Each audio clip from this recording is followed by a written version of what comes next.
This is Joyce Tice. It's April 2018, and we're talking to Bruce Dart.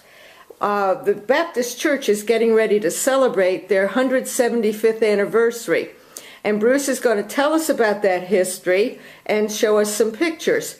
So where would you like to start, Bruce? Well, we're going to start back in about 1840, and that's where a group of people in town, notably the Sherwoods and their family, were part of the East Sullivan Baptist Church. Now, the East Sullivan Baptist Church was in Gray Valley, a little more than a one-room schoolhouse type of building, halfway between here and Troy. It's 8.5 miles.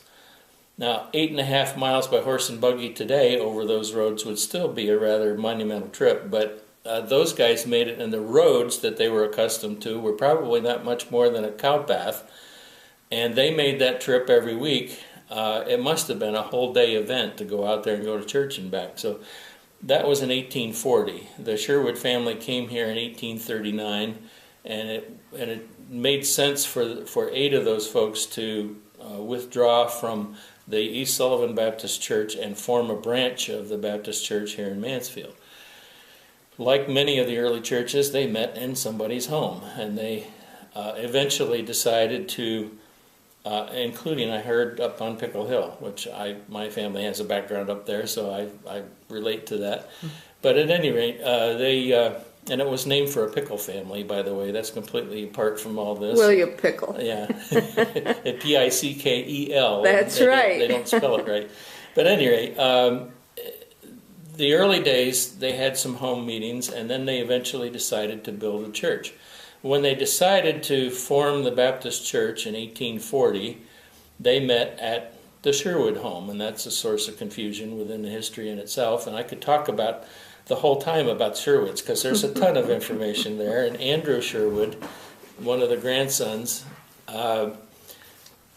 a son actually of one of the brothers, wrote an extensive history of the Sherwood family, claiming to go back to the Shirewood in England, or Sherwood, and Sherwood Forest, and whether there's any connection there, or even if it's real, it makes a great story, and it did as far as Andrew was concerned.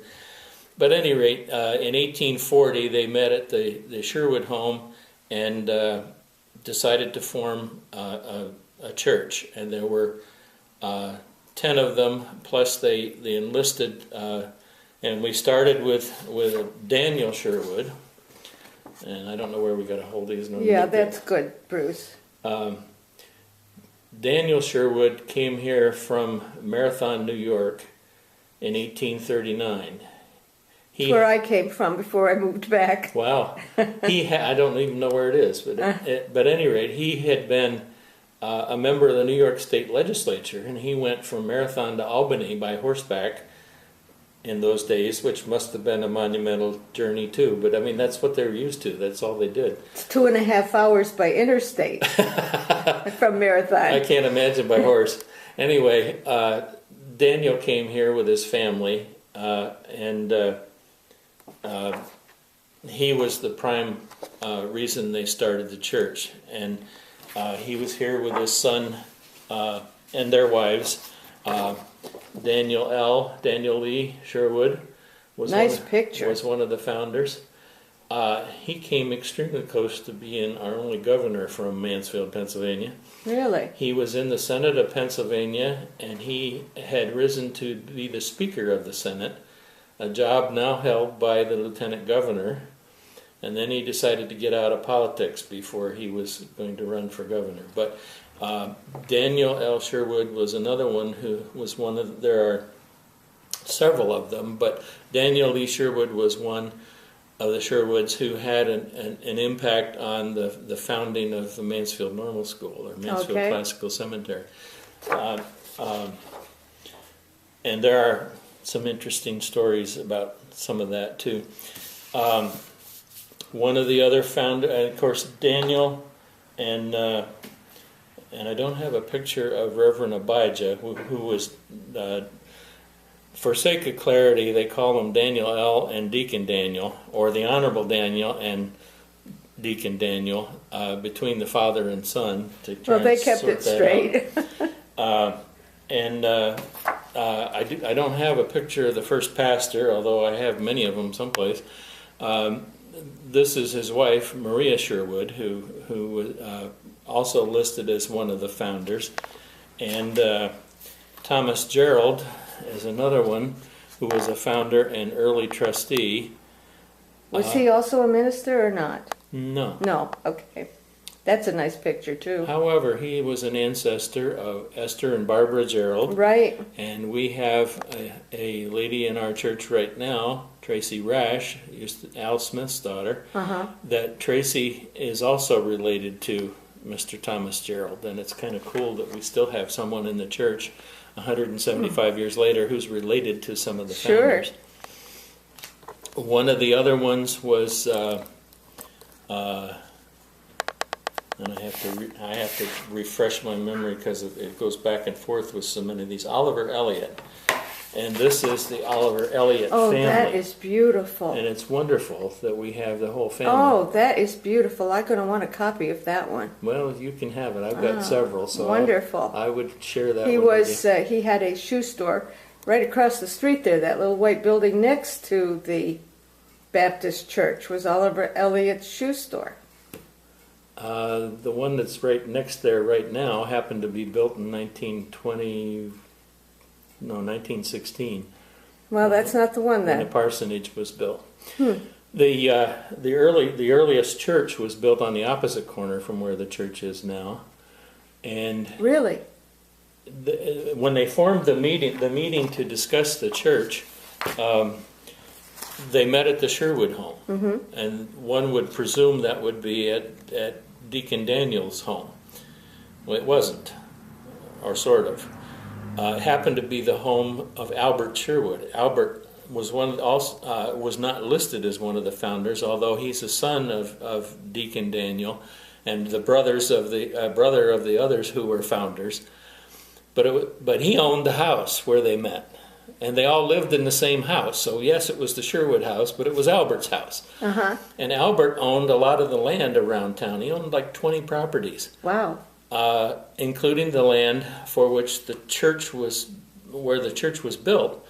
He also had land that became Mansfield Classical Seminary and Mansfield Normal School. Okay. And Sherwood Street was named for Albert, not Daniel and all the others, but it was named for Albert. So he was quite a character.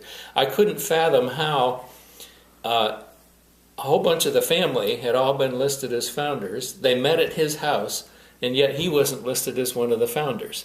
But he had a real impact on the history of the church and of the town, for that matter. He had the house that they had was on the west side of the Tioga River, and there's a picture of one of Albert Sherwood's houses that was reported to be the founding house where they held the original meeting. It wasn't. It was a house that was built in 1859 after the church was formed in 1843, but it still belonged to Albert. Okay. So some of that is kind of confusing, and it has been reported in different ways over the years. The Baptist Church is the longest continuous operating church in town. I believe the Presbyterians started a church before that, but then they closed it and then restarted it sometime later. So, in essence, then the Baptist Church is the oldest one in Mansfield. As a congregation, not as a building. Right. Right. The actual building where we are now was built in 1889. There was another building that they built prior to that and remodeled it. Things were very successful. They had some of the early pastors in the late 1800s and early 1900s. They had the tabernacle in Mansfield down adjacent to Smythe Park. Phenomenal building that seated about 1,500 people. I can't fathom a building right here in Mansfield that seated that many people. Well, we have a picture. It was there are lots of an pictures. enormous building. Yes, and they filled it. If you didn't get there early, you didn't get a seat. Wow. And all of the churches, it was reported that one of the pastors in that day had 65 baptisms in the month of January or February. And that's when they had some of these tabernacle meetings, and people would come by horse and bobsled from Blossburg or all the surrounding areas, and like I said, 1,500 people, and they filled it. It was unbelievable. There are times in the church's history where they had 131 baptisms in a year. It's phenomenal for us to think about now. What is your membership now? Roughly. Maybe around 50 or 60 on the official rolls. Most of the time we get in the 30s and 40s, like most of the churches right now. We had some extra visitors, and we had 55 there Sunday, so it varies. It was a good day. It was a good day. Actually, we had Robbie Garrison is involved in the choirs at Mansfield University, and the choir just sang recently in New York City at Carnegie Hall. And wow! Robbie brought the men's music fraternity down, and they sang a number of hymns for us on Sunday. It was awesome. So we had about 18 of them wow, that helped. But that's another story. Anyway. Tons of people in the church did lots of different things, and we went through several buildings. Finally, in 1889, they built the brick building, and as near as I can figure, they also said that building was built with bricks made in Mansfield, which is kind of interesting. And Marcus French was the brick maker and one of the architects, or builders. Builders, okay. Yeah. And that's awesome. A very elaborate article in the Wellsboro Advertiser, Mansfield Advertiser at the time. The newspapers changed hands several times too, and there was one here in Mansfield. But at any rate, a very elaborate article on the opening and dedication of that 1889 building. And it started out by saying that the Baptists can now be proud that they have one of the finest meeting houses in the county. And it's very attractive building. The steeple is very attractive. Yes, it is. There's another enigma that I haven't solved, and that is the fact that we have a bell tower without a bell, and I don't know the history of why we don't have a bell. Somebody ran out of money. Anyway, they didn't run out of money. The building itself cost $8,300 in 1889. That was a lot. And I kind of Googled that. At $1880 by today's standards, it was worth $23.64. So basically, the building cost them $196,000 some odd dollars, which I thought would have been a little higher. Yeah. But at the dedication services, that $8,300 debt was down to $5,000. So they'd already raised over $3,000.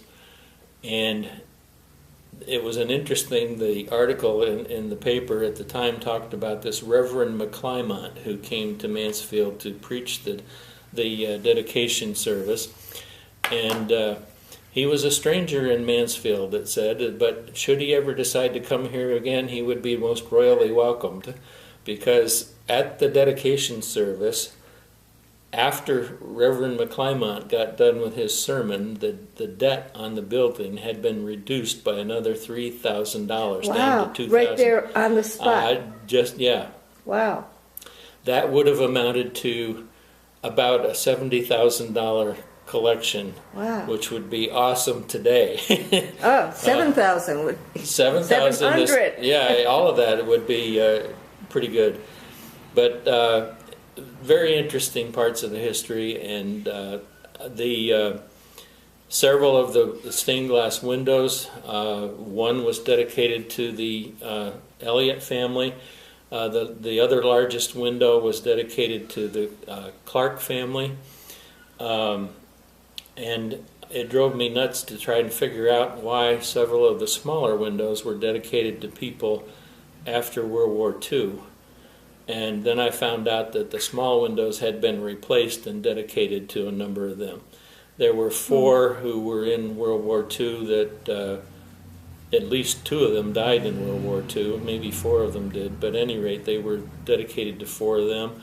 One of them was dedicated to Lorena Ripley, who was also one of the founders.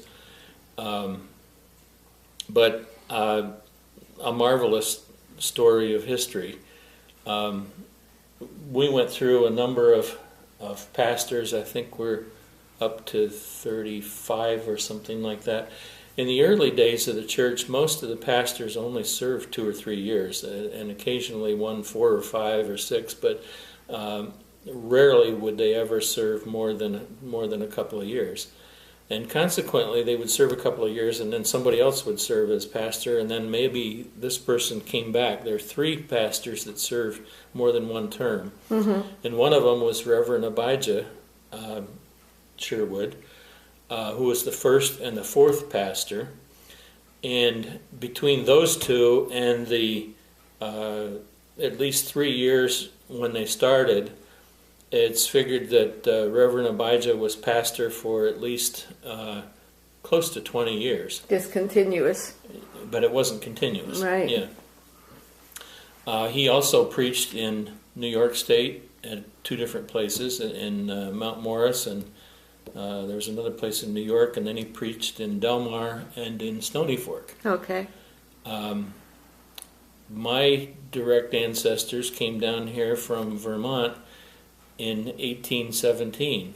It is entirely possible that they were at a church in Stony Fork that Reverend Abijah preached at. So, Sure. So you don't know these connections. They're just kind of cool. Well, you've got some really good pictures here Well, of some of the more modern times. yeah. Well, let me just one more Sure. older one first. Okay. This one is Reverend N.L. Reynolds. Okay. Nehemiah, wasn't it? I'm not sure. Think so, but don't quote me. They had a tendency to use only initials, and it drives me nuts because I don't know what the initials stood for, but probably. He was rather prominent here. Was here during the Civil War. He also built, I think Denny Murray said that he built that house up on Prospect Street. He was very prominent, preached in a number of churches. It was agreed that at the time of the Civil War that the pastor would keep politics out of the pulpit. And being a young pastor, there was one particular Sunday Reverend Reynolds didn't keep politics out of the pulpit. And for a long time nobody would tell what he said, but it was reported that he said something to the effect of, "May God smite the tongues of the Democrats." Well, all the Sherwoods were Democrats. That didn't go over real well. No. He was asked to leave. But he also founded another church in Wellsboro and preached at a number of other churches around the county. And his son was a pastor of the Baptist church a number of years later. And he was back here as part of the dedication services when the building was dedicated in 1889. Reynolds was. Yeah. Uh-huh. And he evidently had attained more wisdom at that time and had atoned for his mistakes. But he'd been forgiven. He'd been forgiven. He was back. The longest, and this is another one of the early church before this was remodeled. That's a nice picture. And nice and clear. If you look close, you probably will see a number of folks in there you recognize. By the back, Mr. English, maybe? No. Well, I can't really see it that clearly, but... I have a list of them somewhere. Do you? But, the backs of their heads. Well, these guys here, there's Mr. Meade, Warren L. Miller, Harold Strait. Let me get in a little closer, see if we can see them a little better. They were all the trustees. Okay, I recognize Harold and Warren.